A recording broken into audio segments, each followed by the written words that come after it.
सूत्र क्रमांक 50. बाह्याभ्यंतर स्तंभ वृत्ती देशकाल संख्याभी परिदृष्टो दीर्घ सूक्ष्माः. प्राणायाम बाह्य, अंतस्थ, स्तंभ अशा 3 प्रकारचा देशकाल संख्या याने बद्ध असा दीर्घ आणि सूक्ष्म असतो. या सूत्रामध्ये योगाधिराज पातंजलीने प्राणायामाचे निरनिराळे प्रकार दिलाय. आता त्या काळात त्याला प्रकार म्हणत असले तरी सुद्धा या प्रकार या ऐवजी या प्राणायामाच्या निरनिराळ्या पायऱ्या आहेत.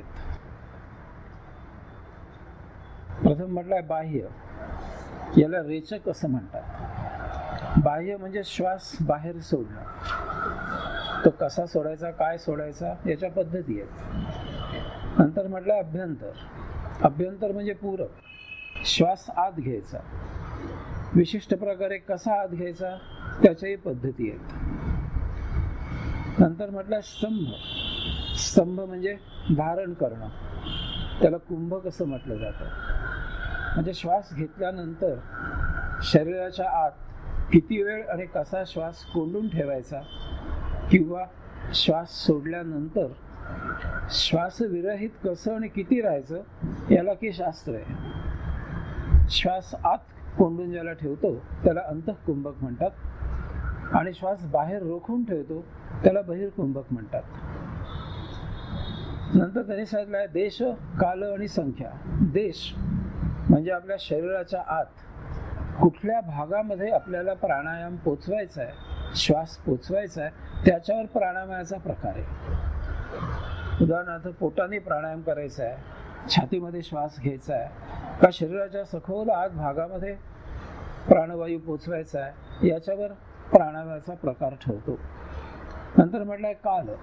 श्वास किती वेळ रोखून ठेवायचा, किती वेळ धारण करून ठेवायचा, किती वेळ श्वास विरहित राहायचं याचं की एक प्रमाण आहे, त्याच्यावरून प्राणायाम ठरतो. नंतर म्हटलंय संख्या. प्राणायाम किती वेळा करायचा, कुठला, केव्हा करायचा हे जे की शास्त्र आहे त्याच्यावरून प्राणायामाचा प्रकार ठरतो. नंतर म्हटलंय दीर्घ. दीर्घ म्हणजे प्रकर्षाने श्वसन घ्यायचं, त्याच्यावर प्राणायामाचा प्रकार आहे. आणि शेवटी सूक्ष्म म्हणजे मंद, हळू किंवा सावकाश श्वास घेणं त्याच्यावर प्राणायामाचा प्रकार आहे. आता हे सगळे जण इथे 8 प्रकार जरी सांगितलेले असले तरी सुद्धा याशिवाय प्राणायामाबद्दल किंवा आपल्या श्वसनाबद्दल बरीच माहिती आपल्या ऋषीने लिहून ठेवलेली आहे, उपलब्ध करून ठेवलेली आहे. तर सगळ्याचा एकत्रित अभ्यास करून मी स्वतः प्राणायामाची एक पद्धत बसवली. त्याला मी नाव दिलंय योग प्राणायाम. योग साधना या शिबिरामध्ये मी त्याचं मार्गदर्शन करतो. त्यानंतर एक गुरु प्राणायाम आणि समाधी प्राणायाम त्याचा हायर कोर्समध्ये मार्गदर्शन करतो. त्यानंतर भस्त्रिका बहुतेकांना माहिती आहे. नंतर भ्रमण प्राणायाम असे प्राणायामाचे बाकी इतर प्रकार आहेत. योगक्षण नावाचा एक प्राणायाम आहे. असे की प्राणायामाचे प्रकार मी बसवले आहेत. माझ्या योग साधना या पुस्तकामध्ये मी दिलं आहेत. त्याचं मार्गदर्शन हे शिबिरांमधनं सुरू असतं. हे 8 वेगवेगळ्या ह्या पायऱ्या आहेत प्राणायामाच्या आणि त्या करून शरीरामध्ये एकमेव उद्देश प्राणायामाचा हा आहे की शरीराच्या रंध्रारंध्रामध्ये, शरीराच्या प्रत्येक अवयवामध्ये प्राणवायूचा पुरवठा व्हायला पाहिजे. बऱ्याच वेळेला आपण श्वसन चोरटं घेत असतो. आता तुम्ही सगळे शांत बसलेत माझ्यासमोर. श्वसन एका बाजूला चालू आहे पण तुम्हाला ते कळत पण नाहीये कारण तुम्ही ऐकण्यामध्ये गुंग आहात. तुम्ही काही दीर्घ श्वसन दीर्घ श्वसन करत नाही आहात. एका बाजूला श्वसन चालू आहे सहज म्हणून. मी बोलतोय, मला बोलायला जोर लागतोय, त्या स्वाभाविकच मी वेगळ्या प्रकारे श्वसन करतोय. असं त्या हालचालीवर सुद्धा अवलंबून आहे सगळ्या गोष्टी. आणि यामध्ये होतं कसं तर प्राणवायूचा पुरवठा हा जेवढा जसा पाहिजे तेवढा शरीराच्या कानाकोपऱ्यात पेशीला जाऊन पोहोचत नाही, रंध्रात भिनत नाही. आणि या वायूला प्राणवायू असंच म्हटलंय की त्याच्यावर आपला जीव अवलंबून आहे. हा नसेल तर काही नाही, बाकीच्या गोष्टी गौण आहेत. जिवंत राहायला सगळ्यात पहिली गोष्ट म्हणजे प्राणवायू लागतो. तेव्हा याचा पुरवठा शरीरामध्ये व्यवस्थित व्हायला पाहिजे, तर आपण ताजेतवाने चैतन्यमय राहतो. मागे मी एकदा बोललो होतो की या जगामध्ये प्राणवायू इतकं उत्तम औषध नाही, पूर्ण नैसर्गिक औषध.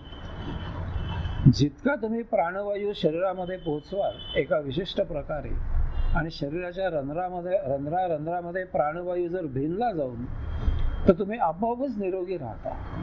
आता या वाक्याला मर्यादा आहेत. नाही तर तुम्ही म्हणाल की मी प्राणवायू व्यवस्थित करते, प्राणायाम तुम्ही सांगाल तसा करतो, पण तुम्ही भरपूर जेवणार, दिवसाला 10 वेळा खाणार, पाहिजे तेवढं खाणार, पाहिजे ते खाणार, तर कुपथ्य केलं तर त्याला काही इलाज नाही. परंतु सर्वसाधारणपणे आपलं जे नैसर्गिक जीवन आपण जगतो त्याच्यामध्ये तुम्ही निरोगी राहाल. आता बाहेर एखादी साथ त्याचा प्रादुर्भाव झालाय, तुम्ही त्या भागामध्ये गेलात, कुठेतरी चालू आहे मलेरिया आणि ते गेलात तुम्ही, किंवा आणि काही रोग, तर त्याला काही इलाज नाही, ही त्याला मर्यादा आहे. पण सर्वसाधारणपणे नैसर्गिकरित्या तुमच्या जीवनामध्ये निरोगी राहायचं असेल तर प्राणवायूचा पुरवठा हा शरीराच्या प्रत्येक भागामध्ये पोहोचणं आवश्यक आहे. आणि तो प्राणायाम या क्रियेने दिवसातून कमीत कमी 2 वेळा तरी ही क्रिया करावी असं आहे, म्हणजे तुम्ही आपोआप निरोगी राहता.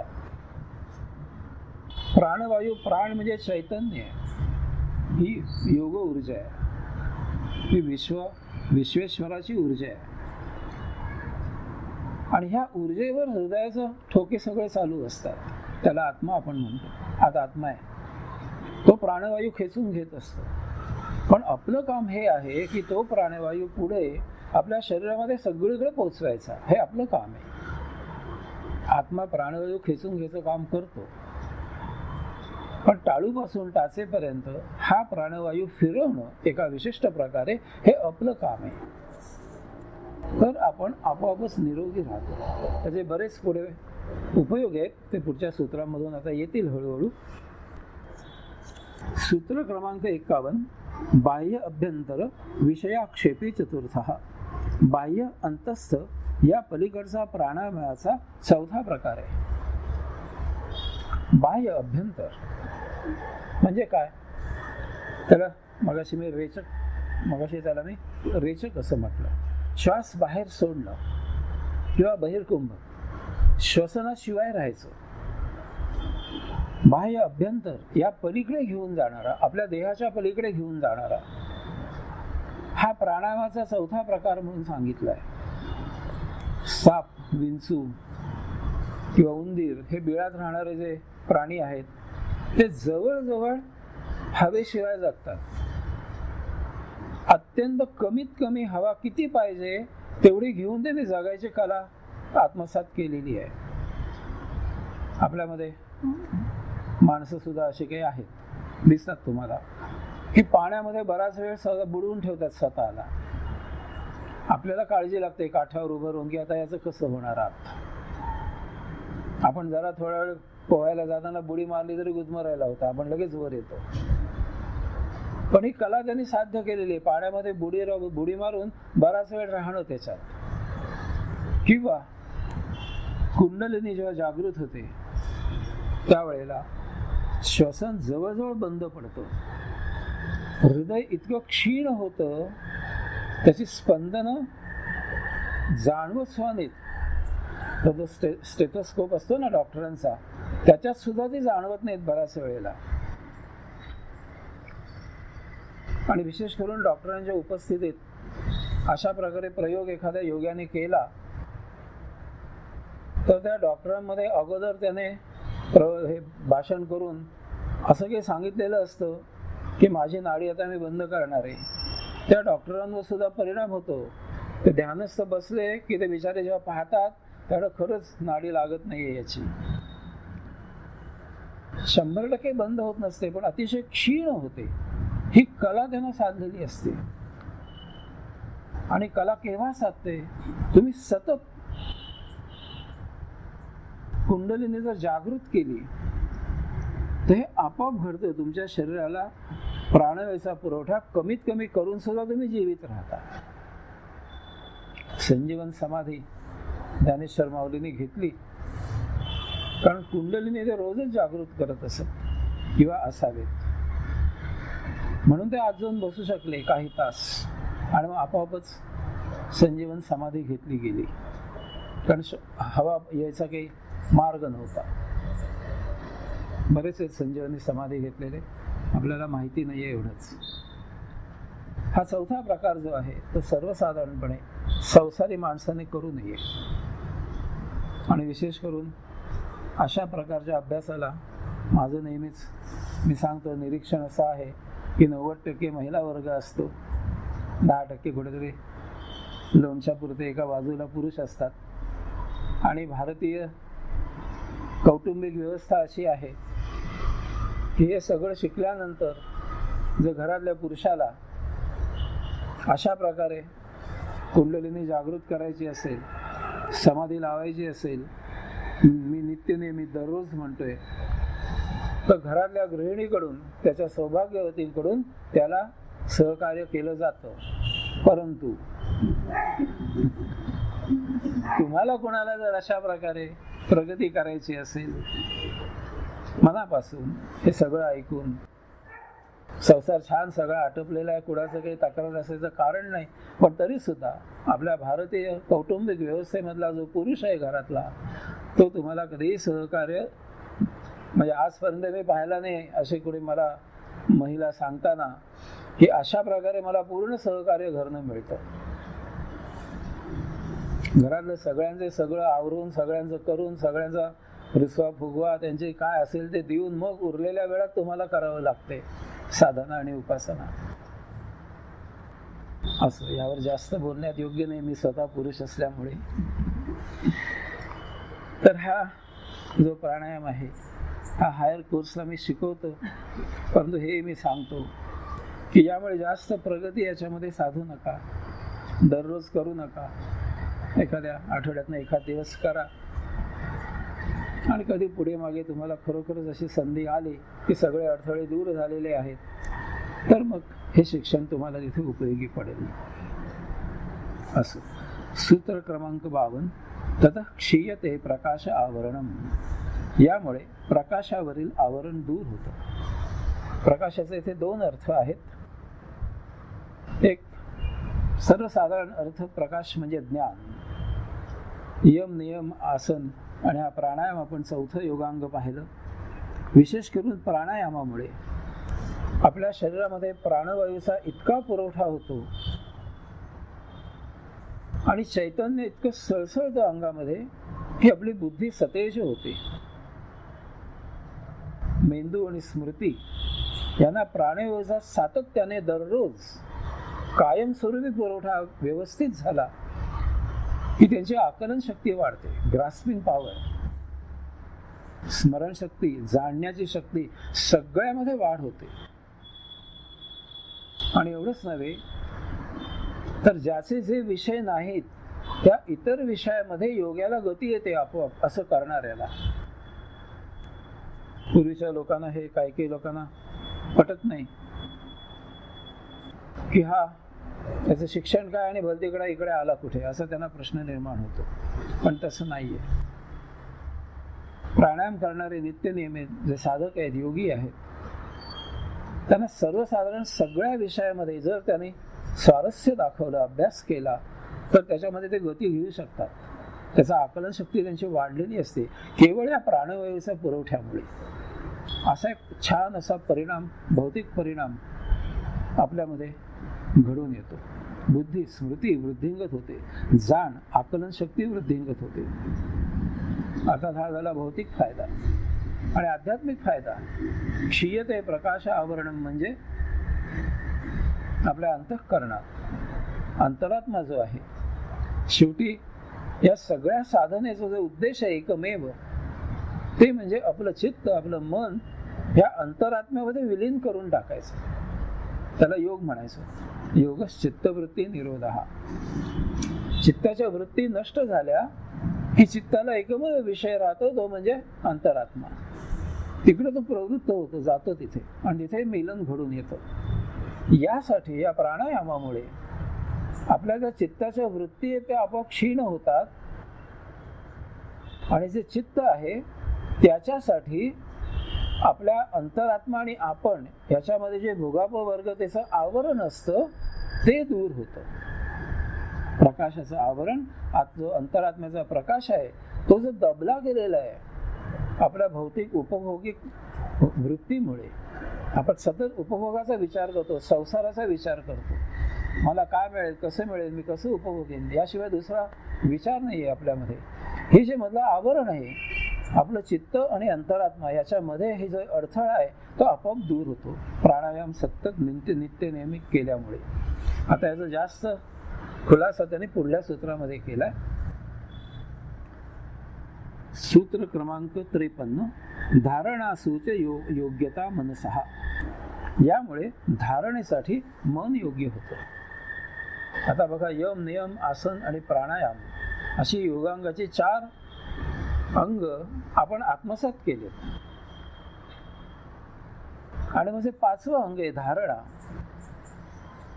त्याच्यासाठी आपल्या मनाची तयारी होते, मानसिकरित्या आपण तयार होतो असं पतंजली सांगतायत या सूत्रामध्ये. ही 4ही योगांग आत्मसात केल्यामुळे, 4ही योगांगामध्ये प्रावीण्य मिळवल्यामुळे कसं काय काय होतं. तर पहिलं जे आहे ते यम, म्हणजे अहिंसा, सत्य, अस्तेय, ब्रह्मचर्य आणि अपरिग्रह. हे 5 यम सांगितले. यम म्हणजे आपण सगळ्यांनी, म्हणजे योगाभ्यास करणाऱ्या साधकांनी, मुमुक्षींनी पाळायलाच पाहिजेत असे हे आहेत. आणि इतकी सक्ती आहे पाळायची की तोच आपला जीवनाचा धर्म व्हायला पाहिजे. म्हणून यमला समानार्थी शब्द धर्म असा प्रचलित झाला. त्याला धर्म हा शब्द नाहीये योग्य, पण हे यम इतके अंगवळणी पडले पाहिजेत की आपला धर्म झाला. आपण म्हणतो ना, माणुसकी हा धर्म असायला पाहिजे. म्हणजे काय, सगळ्यांच्या बद्दल सहानुभूती असायला पाहिजे, कोणाला मदत करायची असेल तर करता आली पाहिजे अडी अडचणीला वगैरे वगैरे, हा धर्म आहे आपला. तसं हे जे 5 यम आहेत, अहिंसा, सत्य, अस्तेय, ब्रह्मचर्य आणि अपरिग्रह, हे आपल्या नित्य जीवनामध्ये इतके अंगवळणी पडले पाहिजेत, इतके मुरले पाहिजेत आपल्यामध्ये, तो आपला स्वभाव झाला पाहिजे, धर्म झाला पाहिजे. त्यामुळे परिणाम काय होतो, फार उत्तम परिणाम होतो. हे जे 5 यम आहेत ना, हे कुणाचे शत्रू आहेत, तमोगुणाचे शत्रू आहेत. पहिला आहे अहिंसा. तमोगुणी मनुष्य हिंसक असतो, काये वाचेमध्ये सगळ्या प्रकारे. त्याचा जो स्वार्थ साध्य होणार असेल तो कुणाच्याही डोक्यात काठी घालेल, समोर कोण आहे त्याला माहित नाही. त्याचा स्वार्थ साधायचा असेल तर. सत्य, तो खुशाल असत्य बोलून मोकळा होईल. अस्तेय, चोरी, अप्रामाणिकपणा भरपूर करतो तमोगुणी मनुष्य, त्याचा स्वभावच येतो. ब्रह्मचर्य, त्याला कामावा असना इतक्या असतात की तो त्यातच रत असतो. आणि अपरिग्रह, त्याला माणसं संग्रह करायची असतात. कशाला, तुम्ही म्हणाल की नाही आपण सगळे लोक संग्रह करतो, कशाला, तर सगळ्यांशी ओळखी व्हाव्या, सगळ्यांचा परिचय व्हावा, सगळ्यांना एकमेकांना आनंद लुटता यावा, यासाठी नसतो. आपली सेवा करावी म्हणून त्याला लोकसंग्रह करायचा असतो. दुसरं वैभव, विना कष्ट लोळण्यासाठी त्याला वैभवाचा संग्रह आयता मिळावा लागतो. असे जे 5 यम आहेत हे तमोगुणी माणसाचे शत्रू आहेत. आणि मग आता एखाद्या मुमुक्षेने, साधकाने हे सगळे 5 यम जर अंगी त्याच्या भिनले, अंगवळणी पडले, त्याचा स्वभावच ते होऊन गेले, तर स्वाभाविकच त्याच्यामधून तमोगुणाचं उच्चाटन होऊन जातं आपोआप. तमोगुण नुसता क्षीणच होतो असं नाही, पुढे जाऊन असं म्हणेन की तो नष्टच होऊन जातो, तो तिकडे वळत नाही परत तमोगुणाकडे. तसंच नियम, शौच, संतोष, तपस, स्वाध्याय आणि ईश्वर प्रणिधान, हे 5 नियम सांगितले. पूर्ण शुद्धी, समाधान, जप, तप परमात्म्याचं, स्वचा अभ्यास म्हणजे अंतरात्म्याचा अभ्यास सतत, आणि शेवटी ईश्वर प्रणिधान, त्या अंतरात्म्यामध्ये विलीन होऊन जायचं. हे 5 शत्रू कोणाचे आहेत, तर रजोगुणाचे शत्रू आहेत. पावित्र्य, आणि शुद्धी ही रजोगुणाला माहीत नाही. जिथे तिथे उपभोग भोगावा लागेल, उपभोग भोगायला मिळेल, जे जे मिळेल तिथे तिथे तो पावित्र्य दूर ठेवील आणि त्याचा उपभोग घेऊन मोकळा होईल. बाहेर गावी कोणी जातात आणि तिथे काहीतरी एखादा प्रदेशी एखादा पदार्थ भरपूर प्रसिद्ध असतो. मी खूप 72 ते 80 सालची मध्ये किंवा तरी 84-85 साली मी दिल्लीला गेलो होतो राहायला काही दिवस कंपनीच्या कामानिमित्त. आणि माझ्याबरोबर आमच्या नाव सांगत नाही मुद्दाम ऑफिसमधले एक होते, एकदम शेंडी बाळगणारे आणि जानवं घालणारे. मी सुद्धा जानवं घालत नाही इथं या प्रगती झाल्यामुळे या योगामध्ये, त्यातलं कारण कळल्यामुळे. पण ते तसे होते, पक्के धार्मिक होते, अगदी सगळे संस्कार पाळणारे, आमचे जात भाई. आणि दिल्लीला ते पंजाबी हॉटेल खूप, आणि तिथे त्यांना एक दिवस जेवायची हुक्की आली आणि मला म्हणाले की एकदा खाऊन बघायचं आहे, तिकडे काही शक्य होत नाही कधी. म्हटलं खा पाहिजे तर जाऊया, मला काही फरक पडत नाही, मी बाकीचं खाईन, तुम्ही खा पाहिजे तर. मग कुठे बोलू ना, म्हटलं नाही बोलणार, मला काय करायचंय, तुम्ही काय करताय. तर हे सगळं झालं तरी त्या दिवशी जेव्हा आम्ही प्रत्यक्ष हॉटेलमध्ये गेलो, बसलो टेबलावर आणि ते ऑर्डर द्यायची वेळ आली आणि त्यांना ते कोंबडी खायची होती मसाल्याची, पंजाबी स्टाईलची होती, ते काहीतरी विशेष असते म्हणे चवदार. आणि तो आता अगदी ऑर्डर देणार तेवढ्यात मला आता काही वास्तव कारण नव्हतं, पण मला माहित होतं की ते गुरुवारी ते उपवास करतात, त्या दिवशी नेमका गुरुवार होता. तर मी त्यांना असं म्हटलं की म्हणजे आता माझे कलिगच होते ते, म्हटलं असं बघा आपण उद्या येऊया हॉटेलमध्ये आणि त्यावेळेला खा तुम्ही, आज नका खाऊ. का म्हटलं आज गुरुवार आहे, तुमचा उपवास असतो ना, सकाळपासून उपवास केला आणि उपवास सोडायला हे काय करताय. जाऊ द्यावं म्हणाले, आता माझ्या नाही राहत.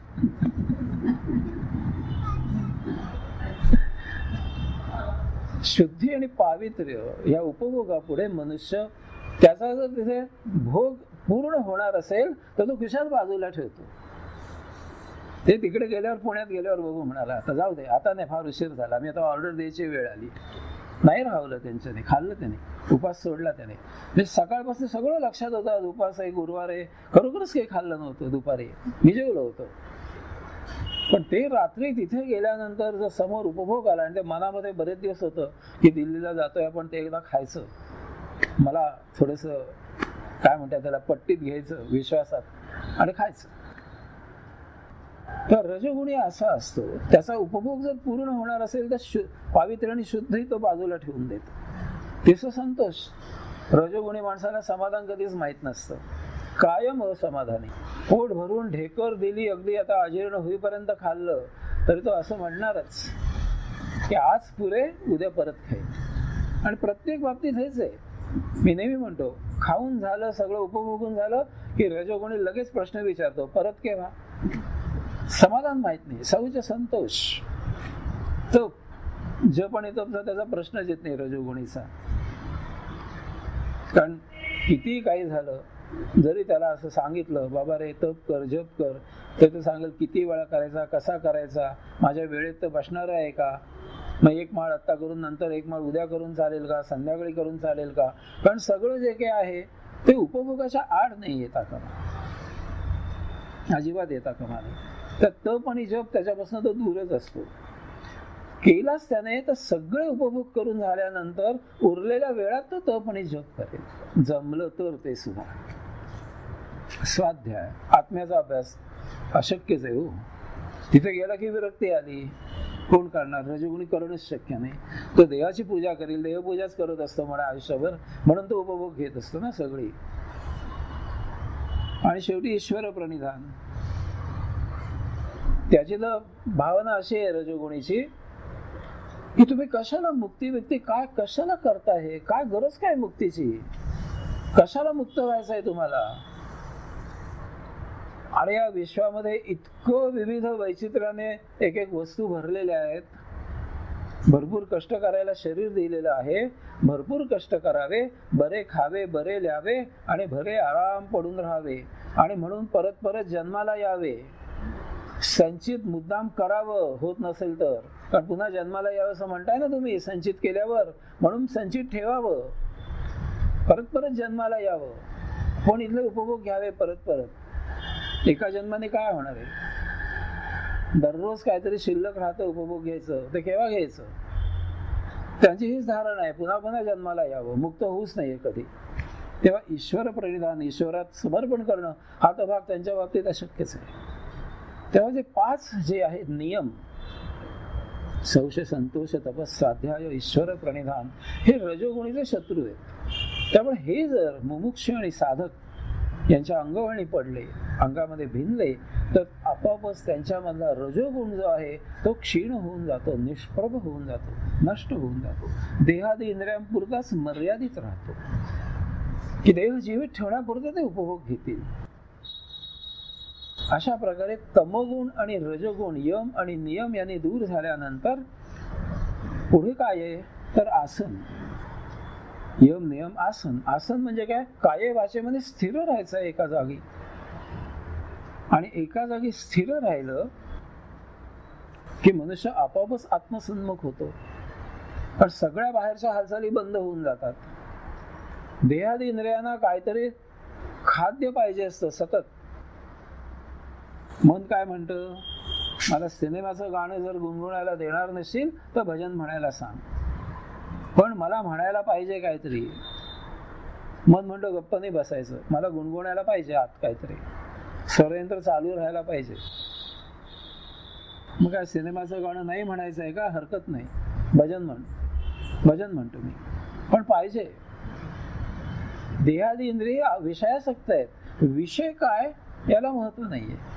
आपण समाधी पादामध्ये पाहिलंय, चित्ताच्या वृत्तींमध्ये चित्ताला काहीतरी खाद्य पाहिजे.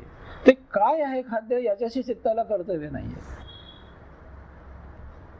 त्याला तुम्ही जर रिकामं केलं, पूर्ण कोरडं ठणठणीत, आणि त्याला हळूच अध्यात्म दिलं तर त्याच्यात रममाण होतो. विषय उपभोग घेत राहणं हेच त्याचं जीवनसूत्र आहे चित्ताचं. आणि त्यामुळे जेव्हा तुम्ही आसनस्थ होता, काये वाचेमध्ये स्थिर होता, देहादी इंद्रिय स्तब्ध होऊन जातात, मन स्तब्ध होतं, वाचा बंद होते, तुम्ही मौन राहता, त्यावेळेला देहादी इंद्रियांना आत्मसुरसुरी येत असते की काहीतरी करावं. आणि जर त्यांना तुम्ही विषय दिला नाही तर ती बंड करून उठतील, तुमचं आसन बिघडवून टाकतील. आणि म्हणून स्वाभाविकच मुमुक्ष आणि साधक हे योगाभ्यास करणारे असल्यामुळे अशा प्रकारे आसनस्थ झाल्यानंतर देहादी इंद्रियांना स्वाभाविकच त्या अंतरात्म्याकडे जायची ओढ तयार होते. मग पुढच्या सूत्रामध्ये येत आहे काय करायचं ते. त्यासाठी त्यांना अध्यात्मामध्ये गुंतवून ठेवायचं. ते सोपं जातं आसनामुळे. बाह्य प्रवृत्ती त्यांची बंद होते आणि ते अंतःप्रवृत्त होऊन जातात आसनामुळे. मन निष्प्रभ होतं, अमन होतं. आपण कशासाठी? बाह्य वृत्तींसाठी, बाहेरचे उपभोग घेण्यासाठी आपण निष्प्रभ होतो, क्षीण होऊन जातो. आणि आज अंतरात्म्याकडे धावाधाव सुरू होते. कारण देहादी इंद्रिय, मन ही जी आहेत त्यांना जगायला विषय लागतो. तो भौतिक असो नाही तर आध्यात्मिक असो, त्यांना त्याच्याशी घेणं नाहीये. काहीतरी चालू पाहिजे सतत. यम नियम आसन, नंतर आहे प्राणायाम. प्राणायामामुळे काय होत आहे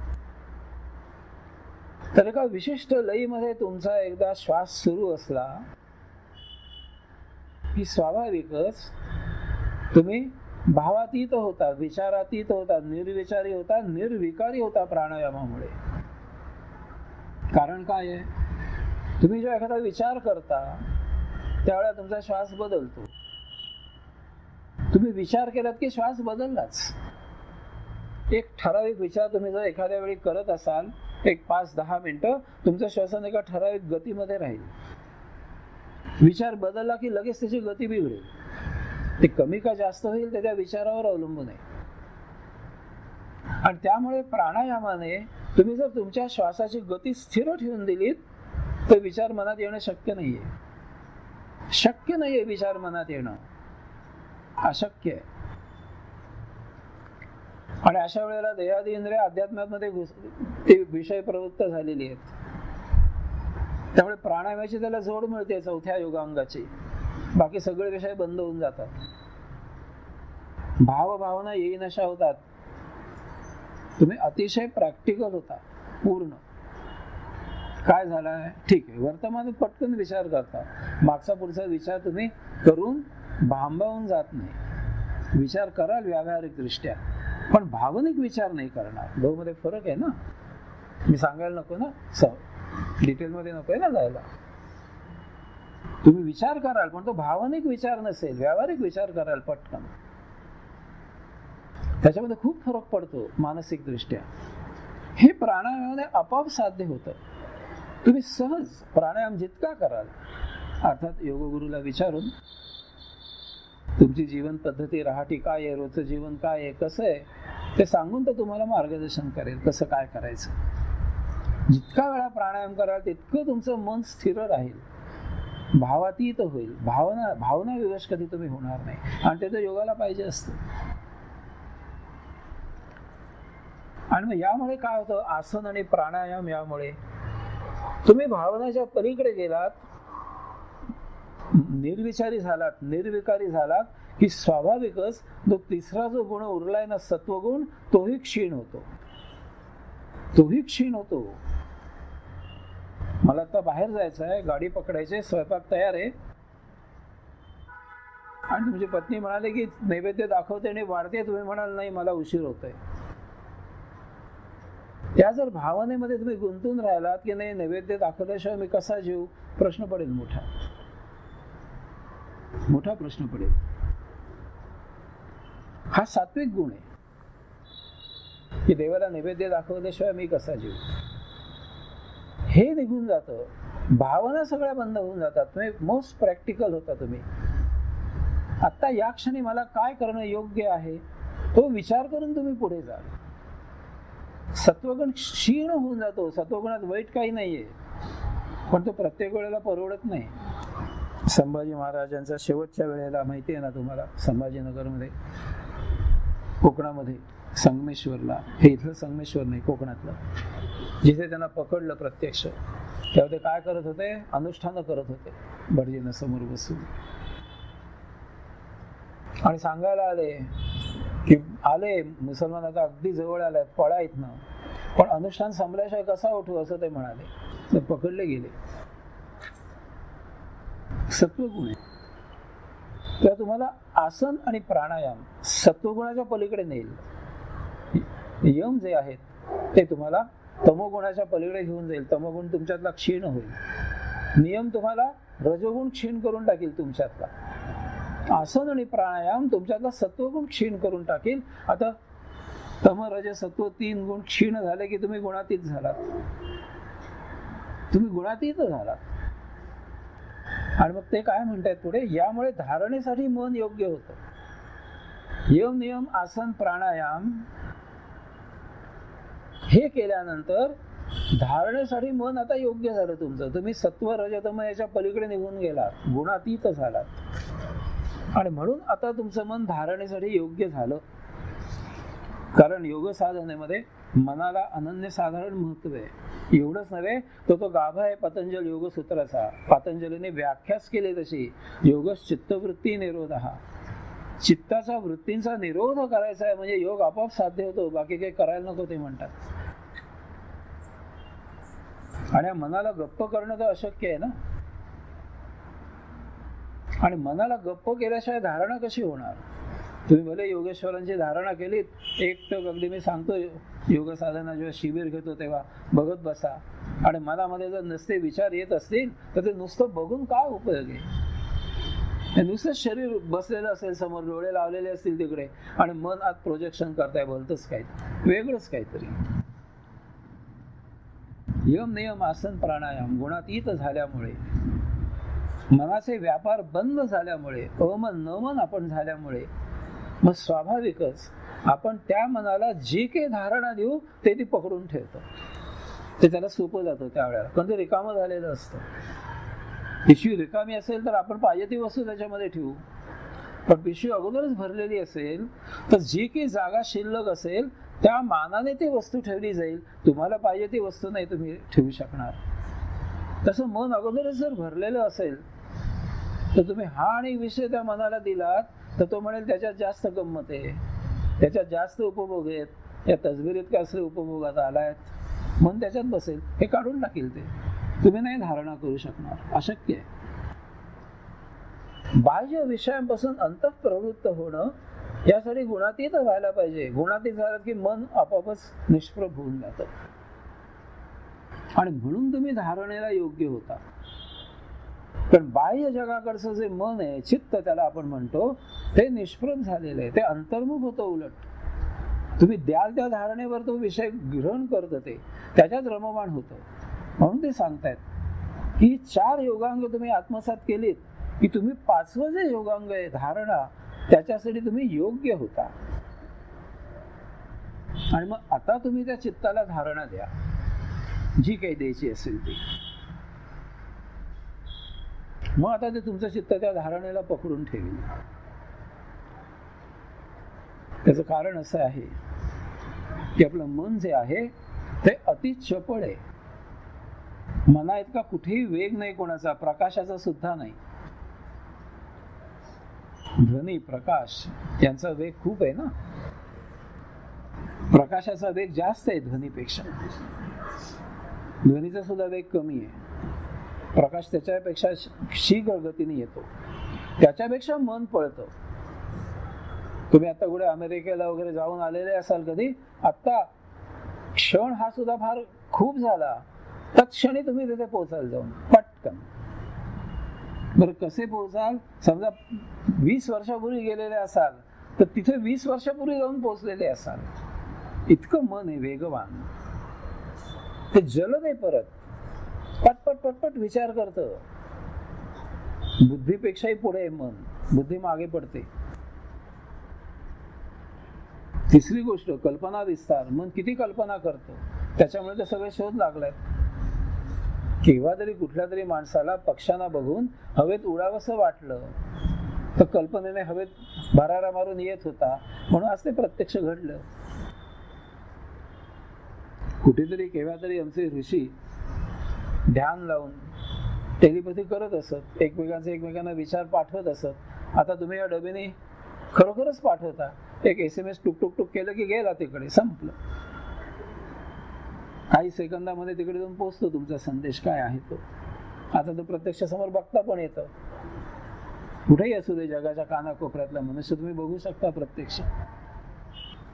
तसंच मन पुढची गोष्ट त्याचं कल्पना विस्तार जशी आहे तसं ते दीर्घकाळ एखादी गोष्ट पकडून ठेवू शकतं, सामावून घेऊ शकतं. नेमकं रात्री झोपताना एखादा विषय जर बोलला गेला चुकून कुणाकडनं कुटुंबियांपैकी, विशेष करून अप्रिय, की तुमची झोप उडते. तुम्ही तळमळत बसाल अंथरुणावर, मन विचार करत बसेल त्या गोष्टीवर, विशेष करून अप्रिय विषय असेल तर नाही तुम्हाला झोप लागणार, तुम्ही झोपू नाही शकणार, कारण मन त्याच्यावर विचार करतंय. देहाला ते साथ देत नाही झोप म्हणून. अमर्याद ताकद आहे त्याच्यात विषय धरून ठेवायची. दीर्घकाळ मन त्याच्यामध्ये रममाण राहू शकतो. नुसतंच रममाण राहतं का? त्याचा अजून एक त्याच्यामध्ये कंगोर आहे, ते स्थिर राहतं त्याच्यात. सकाळी उठलात ना की तोच विषय घेऊन तुम्ही बाहेर पडाल अंथरुणातनं आणि चहा पिताना पहिलं सांगाल यजमानांना, काल तुम्ही रात्री असं बोललात ना, हे असं असं करायला पाहिजे. पण रात्रभर तुम्ही तोच विचार करताय. स्थिर राहतं त्याच्यात, ते सोडत नाही विषय. मग समजा तुमच्या दोघांमध्ये ठरलं की आता मुलगा आला ऑफिस मधनं की त्याला सांगूया, दिवसभर ते मन ते धारणा करून ठेवेल विषय. कधी एकदा मुलगा येतोय ऑफिस मधनं आणि त्याला सांगतोय आपण. एवढं नाही भागलं का?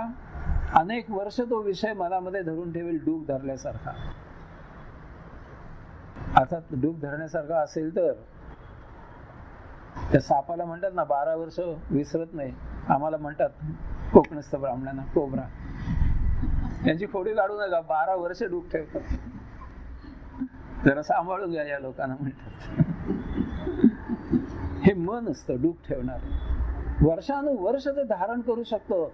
मनाचे हे जे काही आहे आता मी सांगितले, हे सगळे दोष आणि अवगुण मध्ये असे तुम्हाला वाटले ना आता सांगितल्यावर, पण हेच आपण गुणामध्ये रूपांतरित करू शकतो योग साधनेने. कसं? धारणा. बाह्य विषयांमध्ये प्राणायाम, यम, नियम, आसन आणि प्राणायाम या 4 योगांगाने मन एकदा बाह्य विषयामध्ये अमन होऊन गेलं, निष्प्रभ होऊन गेलं आणि ते अंतःप्रवृत्त झालं की त्याच्यामध्ये आत्ता हे जे काही सगळं मी सांगितलं ते अवगुणातनं गुणात रूपांतरित होतं. एकदा ते आत्म्याकडे वळलं की पुन्हा ते बाहेर ढुंकूनही पाहणार नाही, चुकून सुद्धा. एकदा साक्षात्कारित झालात की संपलं. मला वाटतं मागच्या वेळेला मी सांगितलं, मी आफ्रिकेला होतो अनेक वर्ष आणि मला ख्रिसमसमध्ये ते दारूचे क्रेट, सिगरेट्स वगैरे मिळायच्या बोललो ना, मला कधी चुकून कधी झुरका घ्यावासा वाटला नाही का थेंब एक चव म्हणून सुद्धा घ्यावीशी वाटली नाही, कारण संपलं एकदा, ते विषय संपून गेले. परत मागे वळत नाही मन, इतकं ठाम राहतं ते विषय घट्ट पकडून ठेवतं. आपण कुणाकडे जातोय? अंतरात्म्या म्हणजे विश्व व्यापून राहिलेल्या शक्तीकडे चाललोय. तो विराट आहे, पण मन हे विराट सामावू शकतं इतकं मन विस्तारलेलं आहे, इतकं ते मोठं होऊ शकतं. तुम्हाला जर वर्णन करून सांगितलं की धूमकेतू अमुक अमुक इतके मैल लांब आहे इथून, तर तुम्ही कल्पनेने ते मनामध्ये सामावून घेऊ शकता की इतका लांब म्हणजे किती लांब आहे, मग कसा असेल, काय असेल. एक छोटीशी प्रतिकृती तुमच्या डोळ्यासमोर येईल आणि ते तुम्हाला सांगितलं हा धूमकेतू 827 वर्षांनी एकदा पृथ्वीवरून दिसतो, तर तुम्ही 827 वर्षाचा कालमापन एकदा फिरून काढाल की परत असा दिसेल तो. इतकं मन विस्तार करू शकतं स्वतःच. मन एकाग्र होतं त्या विषयावर, पकडून ठेवतं आत्मा हा विषय. पण त्याचे मगाशी मी जे सगळे सांगितले ते अवगुण त्यावेळेला वाटले, कारण ते भौतिकाच्या दृष्टिकोनातून आपण त्याच्याकडे पाहत होतो. आता एकदा हे चित्त जर अंतःप्रवृत्त झालं आणि आत्म्यामध्ये, अंतरात्म्यामध्ये त्याचा योग जुळून आला की हेच अवगुण गुण म्हणून होतात आणि ते अंतःप्रवृत्त होऊन आत्म्याला सन्मुख होतात, आत्मसन्मुख होतात.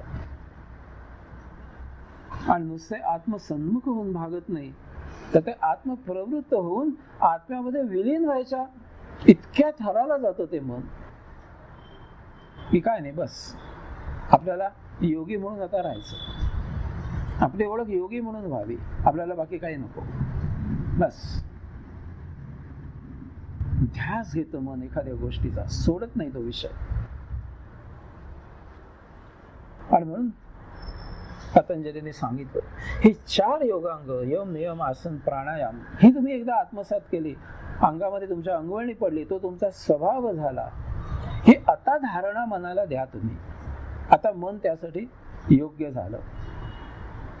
ती काय तुमचे ते हल्ली परीक्षा असते ना, सीए व्हायचं आहे ते अगोदर एक परीक्षा द्यावी लागते, काय अमुक व्हायचं आहे, हा तशी ती परीक्षा आहे ही. आता ते पास झालं त्या परीक्षेत, आता तुम्ही त्याला धारणा द्या. आता ते तिथनं ढळणार नाही.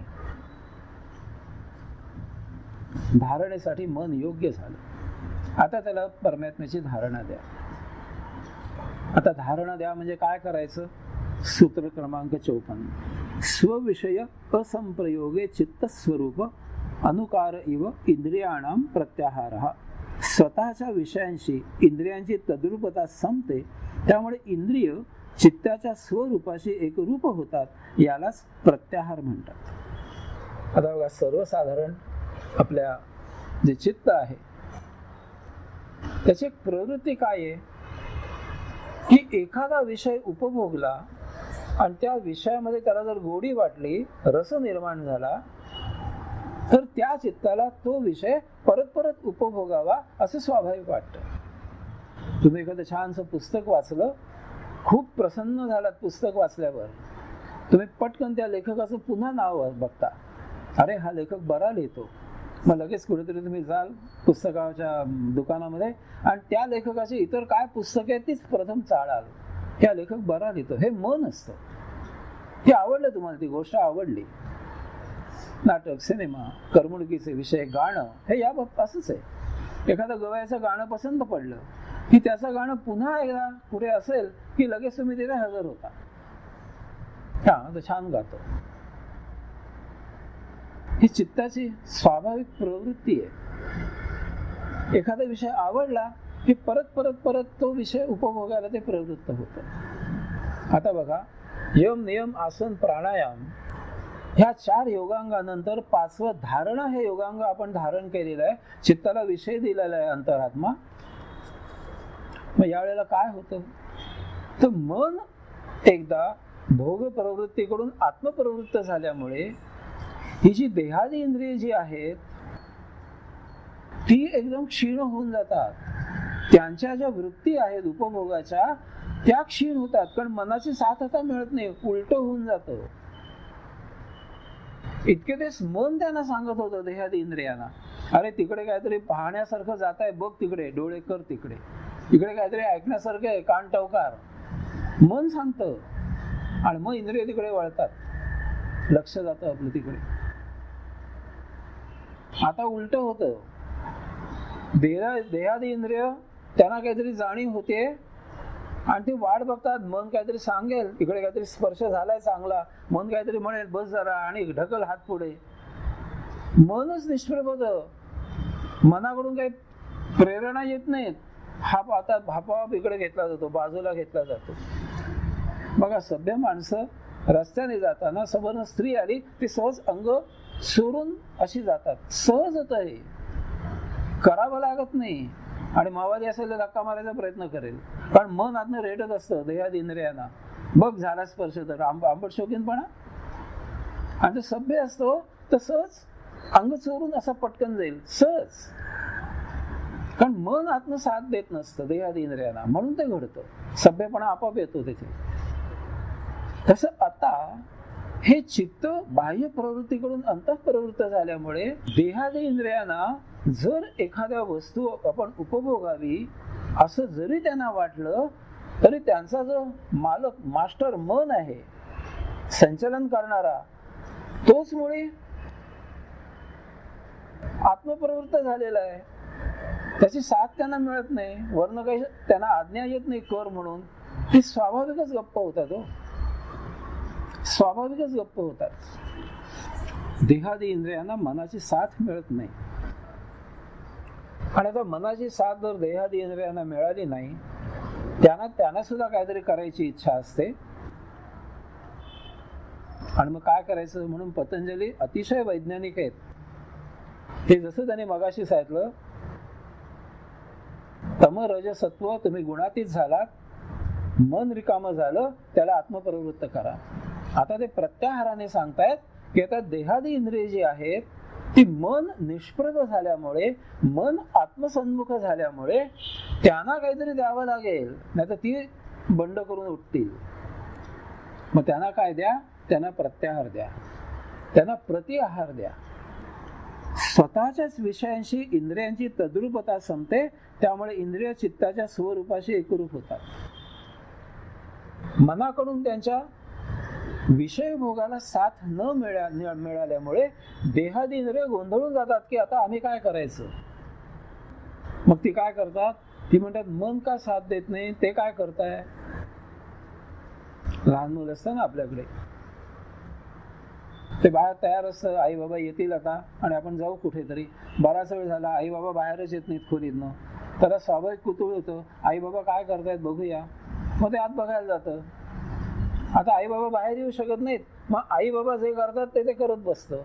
त्यात ते रममाण व्हायला पाहतं. कारण आई बाबा दाद देत नाहीत, त्याला काय पाहिजे ते करायला. त्याला जायचंय बागेत फिरायला, आई बाबा कॅरम खेळत असतात आत. काहीतरी उदाहरण द्यायचं म्हणून देतोय. मग तो आत जातो आणि ते स्वतः कॅरम खेळायला बसतं. कुणीतरी रममाण व्हायचं असतं. तसं देहादी इंद्रिय ती मनाकडे पाहतात आशाभूतपणे की इथे काहीतरी उपभोग घ्यायला आलेलं आहे, अरे सांग ना आम्हाला, घे कर म्हणून काहीतरी प्रोत्साहन दे ना. ती ऊर्जा आमच्याकडे यायची कशी? मन काही करत नाही, सांगत नाही त्यांना काय करा म्हणून.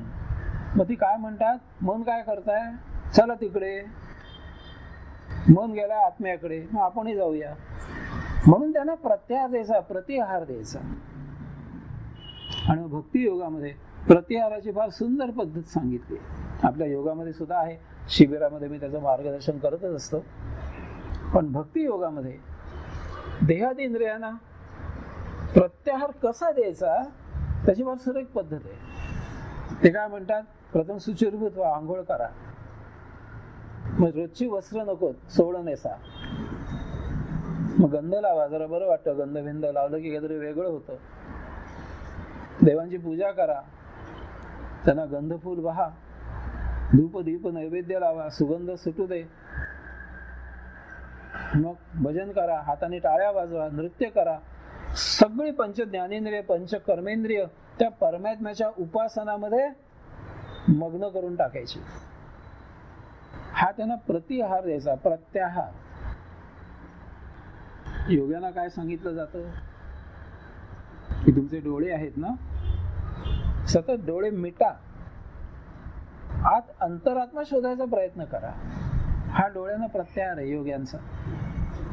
कानाने काय करा, तुम्हीच केलेला ओंकार ऐका, ओम तत्सत्वमसी, घरामध्ये ध्वनिफीत लावून ठेवा, सतत कानात राहू दे. प्रत्येक खोलीमध्ये योगेश्वराची तसबीर ठेवा, कुठेही गेला तरी डोळ्याला दिसला पाहिजे. प्रत्याहार आहे डोळ्यानं सहवासाचा.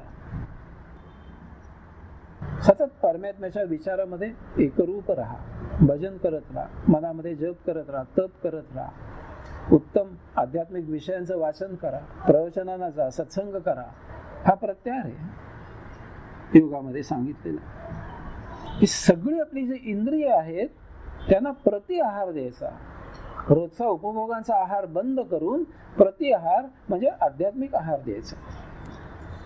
सतत त्या तसबिरीकडे टक लावून बसा, ध्यानस्थ आपोआप ध्यान मुद्रा घ्यायची, तसबिरीस पुढे बसा, एक टक बघत राहा तसबिरीकडे, सतत मनामध्ये जप चालू राहू दे.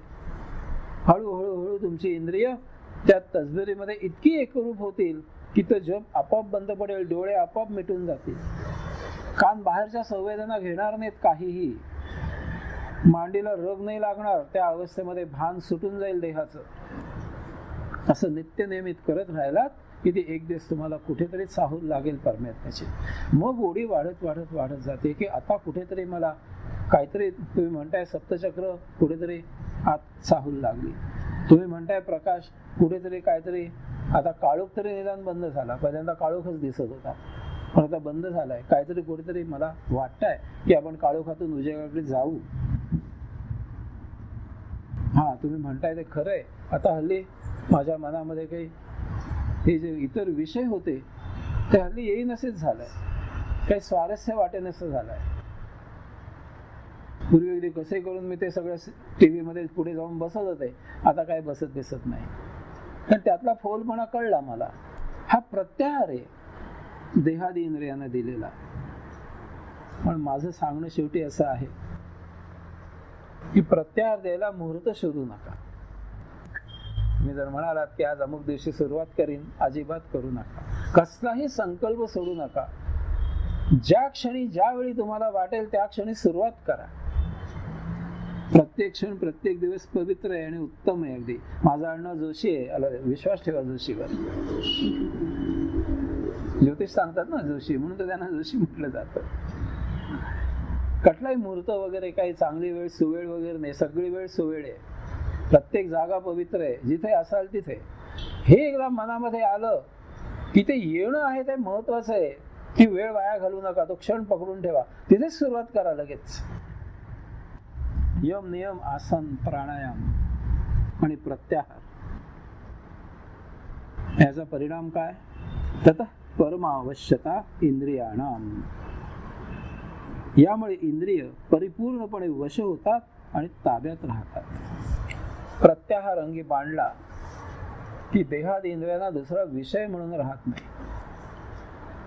सगळ्या देहादी इंद्रियांना एकच विषय राहतो, तो म्हणजे परमात्मा. सतत त्याला काळ वेळेचं काही बंधन राहत नाही. पण संत होते ना, काम करत असे तरी विठ्ठल विठ्ठल विठ्ठल एका बाजूला चालू राहायचं, खीळ नाहीये त्याला. तुकाराम म्हणतात ना, सदा त्यातची रंगला. कर्मयोग चालू राहील एका बाजूला, नाही असं नाही, पण त्या दोन कर्मयोगाच्या मध्ये जर काही वेळ असेल तर ते स्वाभाविक ओम तत्सत्वमसी सुरू होईल आपोआप. योगेश्वराचा विषय दुसरा विषय म्हणून नाही.